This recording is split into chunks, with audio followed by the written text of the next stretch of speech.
And it doesn't even matter how intelligent or kind you may have been. You just can't win. It was all over before it began. You were doomed in the fall of man. You can't win. I was dead. Well, the other scamlet I wanted to hit today, which is basically just called sin, and it's a control mechanism. And sin is some slight or some insult against some imaginary critter that's called God. When you start talking about sin, you have a lot of problem with omniscience, right? If God knows everything, then He knows what you're going to do, right? And how can you possibly offend God by doing what you're going to do? After all, God created everything. And if He's omnipotent, how can He be offended by anything? How can He be affected by the thoughts or the actions or the whatever you're doing in bed? Why would an omniscient and omnipotent person care or being care? So sin is an emotional control mechanism, as far as I'm concerned, and it plays on people's fear because they want to go to heaven. They've decided this heaven, this future reward that I've talked about before is a good thing, and sin is the means to get there, and that's the hoops they're going to make you jump through. And I wanted to talk about original sin,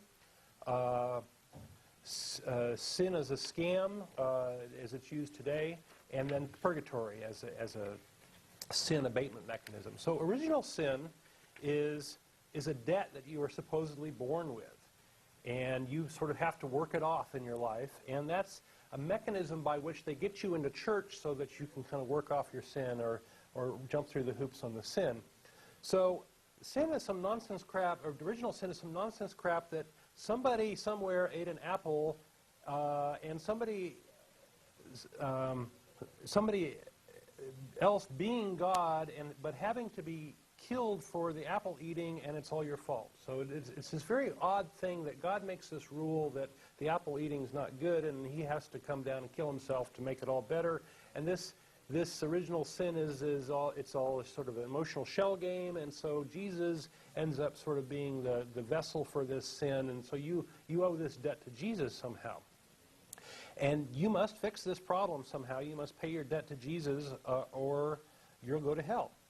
It's a mind game that they play with you. So it is particularly bad when they deal with teenage boys, I think. And you're going to go to hell if you obsess about sex, but they tell you not to think about it. So it's just this deliciously evil thing where they play this mind game with teenage boys and teenage girls, for that matter, right? So it's a perpetual state of guilt.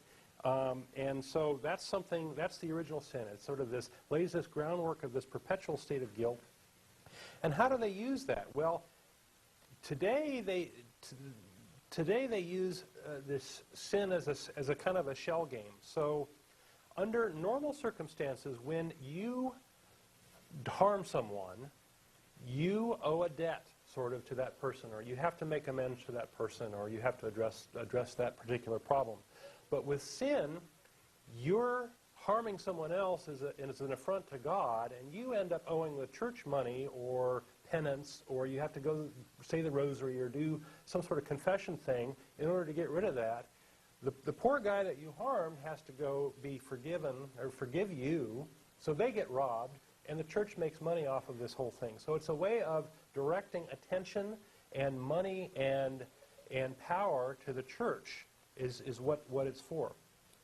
So how does this work in reality? Well, Charles Keating, who was one of the big figures in the savings and loan scandal back in the, the 80s, he stole $252 million in the savings and loan scandal, and he gave $1.25 million to Mother Teresa. And he was doing that as sort of a guilt appeasement thing.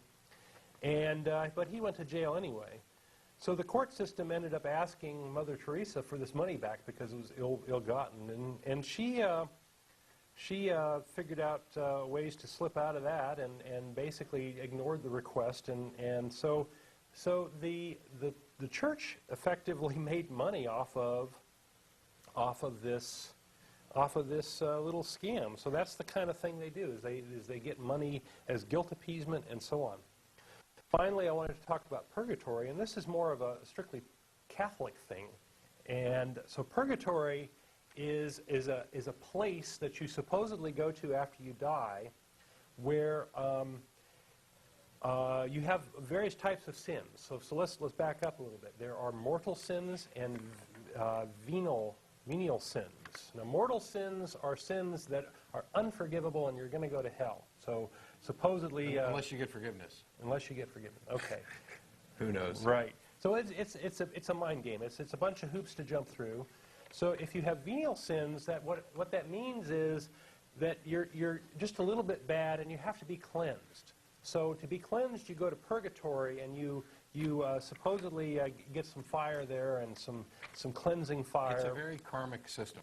Yeah. It really is. It's some elements of karma kind of got sucked into Catholicism with this. Well, okay. How do you say? Well, Explain.